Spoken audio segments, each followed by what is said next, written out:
آج کچھ کڑوی اور کچھ کسیلی باتیں ہو جائیں، کیونکہ جو باتیں حقیقت پہ مبنی ہوتی ہیں وہ ہمیشہ کڑوی اور کسیلی ہوتی ہیں، اس سے خون بھی جلتا ہے، لیکن کہیں نہ کہیں جا کے وہ آپ کو ایسے تیر کی طرح لگتی ہیں کہ وہ جو انسان اپنے اندر انسانیت کو زندہ رکھتا ہے، جس کا نفس زندہ ہوتا ہے، جس کا ضمیر زندہ ہوتا ہے، اس کو کہیں نہ کہیں جا کے یہ کڑوی کسیلی زہریلی باتیں جگا دیتی ہیں۔ اور جن لوگوں کا برباد حال ہوتا ہے، جو جاہل ہوتے ہیں، جو گوار ہوتے ہیں، جو ان پڑھ ہوتے ہیں، جو شعور سے پیدل ہوتے ہیں، وہ کڑوی کسیلی باتیں ان کو مزید ٹاکسک اور زہریلا بنا دیتی ہیں۔ جی ہاں، میں بات کر رہی ہوں ہمارے پاکستان کے عظیم اور تاریخ کے عظیم لیڈر قائد اعظم محمد علی جناح رحمۃ اللہ علیہ کے بارے میں۔ ہم سب کو پتہ ہے، آپ سب کو پتہ ہے کہ پاکستان کے وہ بانی ہیں، ہی از دا فاؤنڈر آف پاکستان۔ انہوں نے اپنی تمام زندگی پاکستان بنانے کے لیے وقف کر دی۔ نہ صرف انہوں نے اپنی ایجوکیشن کا استعمال کیا پاکستان کے لیے، بلکہ اپنی زندگی، اپنی صحت، اپنی لگژوریس لائف، اپنا دولت، اپنا پیسہ، اپنی عیش، اپنا آرام، اپنا خاندان اور اپنی نسل، سب کچھ قربان کر کے ہمیں پاکستان بنا کے دیا۔ اور ہم پاکستان کو اس طرح سے کیا چلا رہے ہیں یا ہم پاکستان کو اس طرح سے رکھ رہے ہیں؟ بالکل بھی نہیں۔ ہم نہ صرف اپنے آپ کے ساتھ ظلم کروا رہے ہیں، بلکہ قائد اعظم نے جس مقصد کے لیے پاکستان بنایا تھا اور اللہ رب العزت نے جس مقصد کے لیے انہیں چنا تھا، وہ مقصد بہت پیچھے رہ گیا۔ قائد اعظم رحمۃ اللہ علیہ جو ہمارے لیے بہت قابل احترام ہے، ہمارے دل میں، ہمارے روح میں، ہمارے دماغ میں اور ہماری آنے والی اگلی 100 نسلوں میں بھی ان کے لیے احترام، عزت اور مقام رہے گا۔ ان کی جگہ کوئی نہیں لے سکتا۔ وہی تو یہ فرما رہے ہیں کہ عام طور پہ یہ کہا گیا ہے ان کی طرف سے کہ جو کام سویلینز کا ہوتا ہے ان کو سویلینز کو کرنے دینا چاہیے۔ قانون، لا، آرڈر اینڈ پالیسیز سویلینز بناتے ہیں، جبکہ آرمڈ فورسز کا یا فوجیوں کا یا فوجی اداروں کا کام وہ ہوتا ہے کہ وہ قوم کے خادم ہوتے ہیں، اور ان کو جو کام سونپا جائے، ان کو جو ذمہ داریاں دی جائیں، ان کو جو فرائض انجام دینے کے لیے کہا جائے، بس وہ ایمانداری سے اور خلوص سے ان فرائض کو، ذمہ داریوں کو اور ان کاموں کو انجام دیں۔ یہ قائد اعظم رحمۃ اللہ علیہ فرما رہے ہیں، اور یہ انہوں نے فرمایا ہے جون 1948 میں۔ وہاں کے فوجی جہاں برصغیر جب تقسیم ہو کے پاکستان میں گیا، تو پھر پاکستان میں جب وہ پہلا ادارہ بنا فوج کا، تو اس وقت آپ نے یہ فرمایا تھا کالج میں کہ تمام کیڈٹ کالج میں اسپیشلی کہ تمام لوگوں کو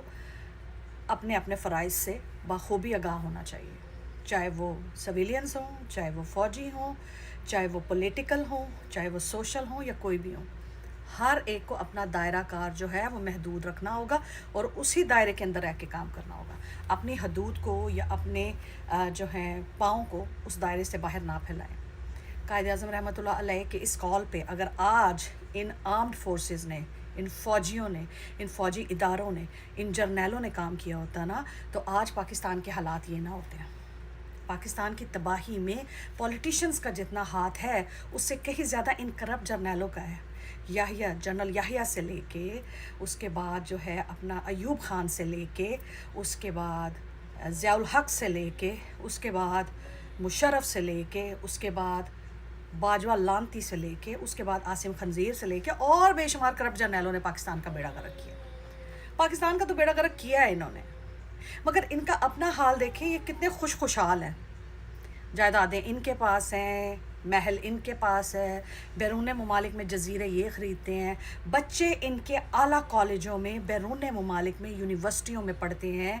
اچھا کھاتے ہیں، برانڈڈ پہنتے ہیں، برانڈڈ اوڑھتے ہیں، لگژوریس گاڑیوں میں ٹریول کرتے ہیں، لگژوریس پلیسز پہ ہالیڈیز منانے جاتے ہیں، لگژوریس ہوٹلز میں، ریزورٹس میں ٹھہرتے ہیں۔ پاکستان میں بھی یہ ایک عام سویلین کو بلڈی سویلین کہتے ہیں،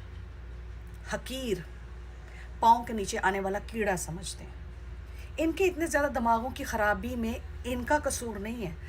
ہمارا قصور ہے، پاکستان کی پوری قوم کا قصور ہے، پاکستان کی پوری 25 کروڑ عوام کا قصور ہے، جو ان کو ان کی اوقات سے زیادہ اہمیت دے کے، وقار دے کے، عزت دے کے سروں پہ بٹھا لیا۔ دوسرے ممالک کی فوجیں دیکھ لیں، یقین مانیں امریکہ کا آرمی کا جرنیل کون ہے مجھے نہیں پتا، ایئر فورس کا جرنیل کون ہے مجھے نہیں پتا، नेवी का कौन है मुझे नहीं पता, क्योंकि वो आज तक टीवी पे ही नहीं आए कभी, वो किसी टॉक शो में नहीं बैठे, वो किसी स्कूल कॉलेज यूनिवर्सिटी की prize distribution ceremony, graduation day या किसी बड़े इवेंट में वो कभी शामिल ही नहीं हुए, कभी टीवी चैनल पे न्यूज़ चैनल पे आके नहीं बैठे, कभी अपनी तारीफ़ों के कसीदे नहीं पढ़े उन्होंने, कभी अपनी खिदमात के बारे में नहीं बताया, कभी उनको अपने सीनों पे इन जर्नैलों की तरह जो पाकिस्तान के करप्ट और लानती जर्नैल है इनकी तरह सीनों पे ज़्यादा बैजेस लगाने का शौक़ नहीं हुआ, उन्हें कभी जायदादें बनाने का शौक़ नहीं हुआ, उन्हें कभी जजीरे ख़रीदने का शौक़ नहीं हुआ, उन्हें अपनी औकात से बाहर निकलने का कभी शौक़ ही नहीं हुआ। वो अपने दायरा कार में रह के काम करते हैं। इसलिए मुझे पता नहीं, हमारा भारत जो दुश्मन मुल्क है, भारत जो है हमारा दुश्मन मुल्क है और हमसाया मुल्क भी है, मुझे तो वहाँ के भी जर्नैलों का नहीं पता, लेकिन जब हमारे मुल्क में जर्नैलों की आदतें ख़राब हुई हुई हैं नस्लों समेत, इनके पूरे पूरे ख़ानदान का कच्चा चट्ठा पता है, क्योंकि ये आके टीवी पे बैठते हैं, तकरीबात में हिस्सा लेते हैं, ज़बरदस्ती मिली नगमे लगवाते हैं, ज़बरदस्ती कौमी तराने लगवाते हैं, ज़बरदस्ती स्कूलों कॉलेजों यूनिवर्सिटियों में फंक्शनों में जाते हैं, डाइस के पीछे खड़े होकर तकरीर करते हैं, और जो इनको शीशा दिखाना शुरू करे, जो इनको आईना दिखाना शुरू करे, जो इनको इनकी औकात दिखाना शुरू करे, तो ये क्या करते हैं, वीगो डाला भेज के बंदा गायब, तेज़ाब डलवा दिया, हड्डियाँ घुलवा दी, लाश गायब करा दी, घर वाले गायब करा दिए,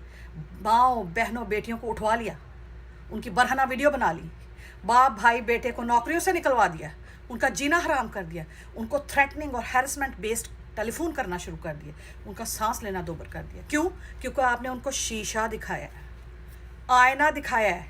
कि कायदे आज़म फरमा रहे हैं कि अपनी औकात में रहो, अपनी चादर जो है ना उसी के अंदर रह के पाँव फैलाओ, अपने दायरा कार में रह के काम करो, तुम कौम के खादिम हो, कौम के ग़ुलाम हो, क्योंकि तुम कौम की हिफाजत करने के ज़िम्मेदार हो, तुम कौम के ऊपर हुक्मरानी करने के लिए, बादशाहत करने के लिए, उनके सर के ऊपर बैठने के लिए नहीं बनाए गए। यही तो चीज़ इन जर्नैलों को पाकिस्तान में सांप की तरह डंग मारती है कि जब इनको शीशा दिखाया जाता है ना, ये तड़पने लग जाते हैं, कहते हैं औकात कैसे हो गई इस इंसान की, इसकी इतनी जुर्रत, इसकी इतनी हिम्मत कि ये हमें बताए कि हमने क्या करना है, या हमारा कौन सा दायरा कार है, या हमने क्या काम करना है। उठवा दो इसे, मरवा दो इसे, गायब करवा दो इसे, बहन बेटी को बरहना करवा दो, इसकी नौकरी से निकलवा दो, इसके घर को तोड़वा दो, तोड़ फोड़ करवा दो, कोई घर का बंदा एक दो मरवा दो, ताकि वो डर जाए, वो सहम जाए, वो घबरा जाए और वो अपना मुंह बंद कर ले। ये सिलसिला पिछली कई दहाइयों से चलता आया है, ये ख़त्म नहीं हुआ और ये अभी भी चल रहा है, लेकिन फ़र्क सिर्फ इतना है कि अब इनकी गिरफ्त और इनकी पकड़ अवाम के ऊपर, पाकिस्तान के ऊपर इतनी मजबूत नहीं है। वो उस मर्द मुजाहिद की वजह से, जिसको हम इमरान अहमद ख़ान नियाज़ी कहते हैं, कायदे आज़म के कॉल पे चलते हुए, कायदे आज़म के नक्शे कदम पे चलते हुए, कायदे आज़म की सारी तालीमात पर चलते हुए, उसने आपको, मुझे और हम सब को शऊर दिया है कि होश के नाखुन लें, शऊर को जगाएं, अक्ल और दानिशमंदी से काम लें, अपने हकूक़ के लिए, अपने राइट्स के लिए, अपनी लाइफ के लिए, अपनी अचीवमेंट्स के लिए, अपने गोल्स के लिए फ़ाइट करें, आवाज़ उठाएं। मुंह से नहीं लड़ सकते, हाथ से लड़ें, हाथ से नहीं लड़ सकते, कलम से लड़ें, कलम से नहीं लड़ सकते, आंखों से लड़ें, भाग नहीं सकते तो चल के आएँ, चल नहीं सकते तो रींग के आएँ, रींग के नहीं आ सकते तो लेट के आवाज़ निकालें, आवाज़ नहीं निकाल सकते तो कलम इस्तेमाल करें। इसने कहा है कि कब तक ग़ुलामी की ज़िंदगी गुजारोगे।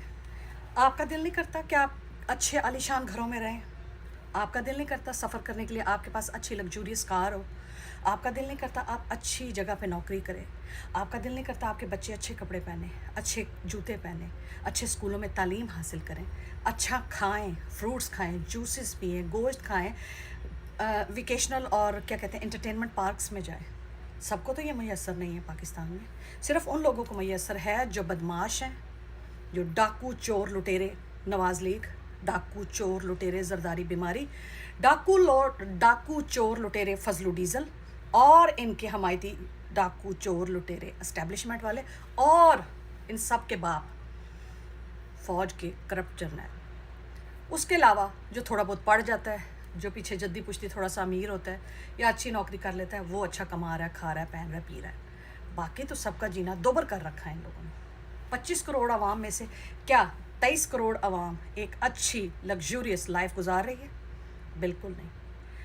25 करोड़ में से 23 करोड़ तो क्या, मैं तो कहती हूँ 10 लाख या 15 लाख या 20 लाख या 50 लाख اتنے لوگ اچھی لائف نہیں گزار رہے ہوں گے.